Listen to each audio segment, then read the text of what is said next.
Bonjour à vous. Cette semaine, Mercure commence sa rétrogradation, comme je vous en ai parlé la semaine dernière, et le Soleil sera à l'opposé de Saturne.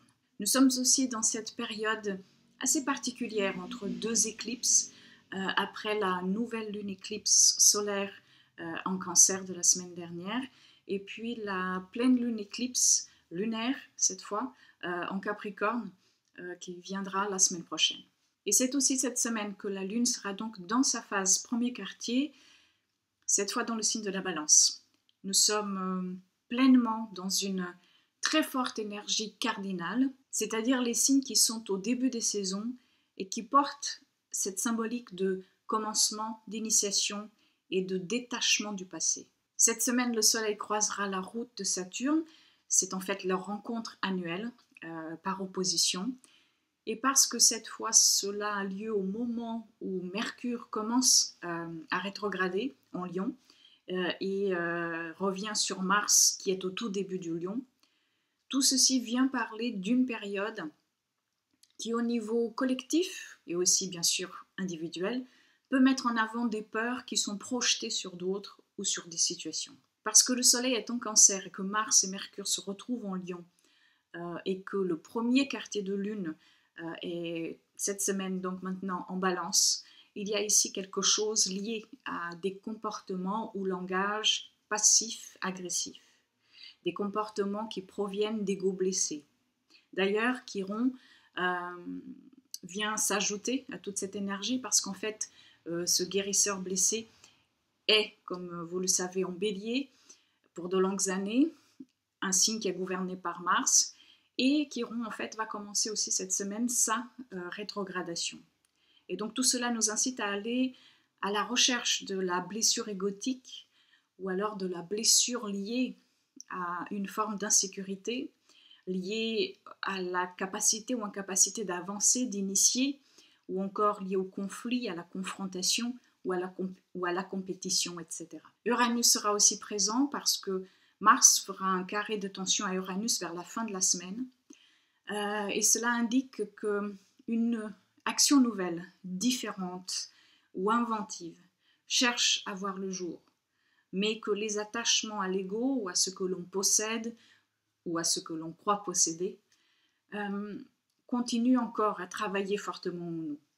Il y a un détachement qui sera nécessaire de accueillir, de faire, une rupture peut-être aussi avec un mode d'action, etc. Avec le Soleil en face de Saturne, il peut y avoir un moment d'arrêt nécessaire, mais qui pourra être la plupart du temps mal compris si nous insistons sur l'avancement de ce qui ne peut pas l'être maintenant. Mais comme toujours, tout dépendra de la façon dont nous vivons cela, c'est-à-dire soit dans la réaction immédiate, soit dans l'accueil et puis dans l'action qui vient après la réflexion. Mais cette énergie peut aussi être celle qui propose une focalisation, peut-être parce que nous avons laissé quelque chose comme une forme de procrastination ou alors un chaos s'installer beaucoup trop longtemps et que maintenant la vie nous demande une concentration, une focalisation, une prise en main et qui est attachée à des responsabilités ou à un ordre qui n'est pas ou qui n'est plus là et qu'il va falloir recréer puisque le Soleil est dans le signe du Cancer, un signe lié à la naissance et à la création. Entre le Soleil en Cancer et Saturne en Capricorne, il y a une forme d'harmonie à retrouver. Mais avant, il s'agit de regarder s'il existe déjà un déséquilibre entre à la fois les énergies d'émerveillement et celles de la réalité, celles de la sensibilité et de la dureté, celles de l'apitoiement et du courage, etc. Dans quel pôle sommes-nous le plus souvent? Et quelle énergie faut-il laisser entrer afin d'équilibrer le terrain?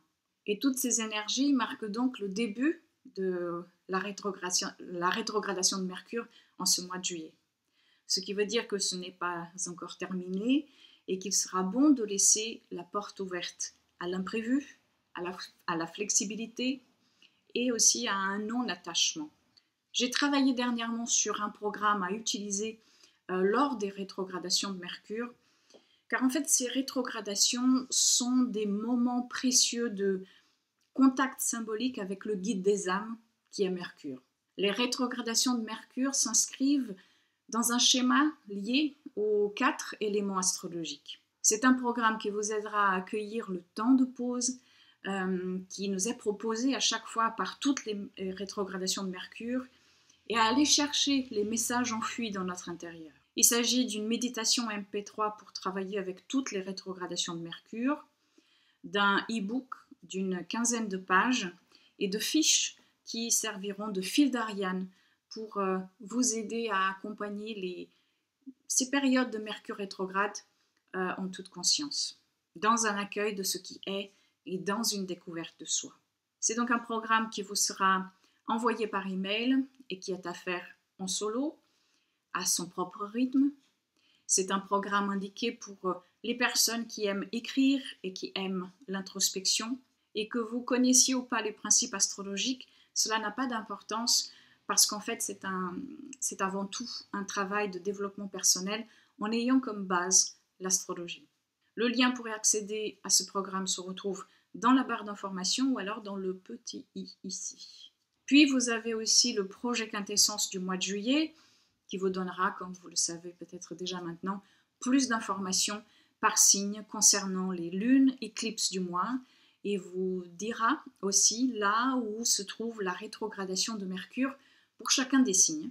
Et aussi ce programme mensuel vient toujours avec sa propre méditation astrologique de pleine lune et aussi deux fiches pour la lunaison en cours. Et comme toujours, le lien se trouve également dans la barre d'information. Alors si vous avez des planètes personnelles, points ou angles de votre thème natal au tout début des signes fixes, c'est-à-dire Taureau, Lion, Scorpion, Verseau, surtout entre 0 et 5 degrés, vous pourrez ressentir plus fortement la rétrogradation de Mercure en ce moment. Pour l'opposition Soleil-Saturne, si vous avez des planètes personnelles, points ou angles, entre 15 et 19 degrés, cette fois-ci des signes cardinaux, Bélier, Cancer, Balance ou Capricorne. Je vous remercie d'avoir regardé cette vidéo et je vous invite aussi à me suivre sur les réseaux où j'écris tous les jours, que cela soit sur Instagram ou Facebook. Les liens sont comme toujours dans la barre d'information. Et voilà, je vous souhaite une très belle semaine et je vous dis à très bientôt.